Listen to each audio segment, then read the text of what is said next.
Hey y'all, happy Monday. So I went and ran. I had seen when I went to go get my nails done Saturday that this store had sold us the 6-packs of the 16.9. They had these for 10. But it's one of those cash plus stores where they add 10%, but they're still cheap because I saw these in another store. They were like $4 and something for one. So I went ahead and got 2 Coke Zero, 2 Sprite Zero. Because I don't drink sugar. So then they had the Tyson's leg quarters, a 10-pound bag. I got 2 of those. This is chicken I like to bake. I also like to bake it and smother it in the oven. I do my neck bones and stuff. I do chicken like that too.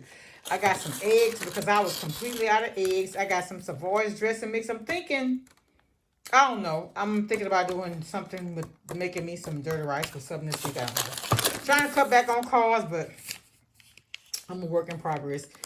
Didn't do any desserts, but I got some chocolate lovers, some Nelson's Toll House cookies. I think I'm going to bake these tonight.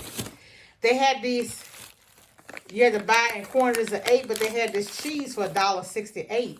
And the last time I had needed some cheese for a dish, I ended up paying $3.29, I think. So for $1.68, I went ahead and got the 8. So I got the shredded cheddar taco kind.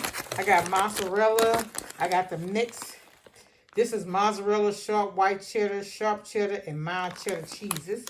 I got the Mexican 4 cheese. I got Colby Jack. I got the 3 cheese with the Monterey Jack, Colby, and cheddar with cream cheese. And I got the Italian 5 cheese. I actually got 2 mozzarella. And then I got the Maggard's meat pie. Y'all ever had these? These are so good. This is the best meat pie ever. Now, they high in sodium. Let me show y'all. I was like, ooh, should I get these or put them back? But it's not something I eat all the time.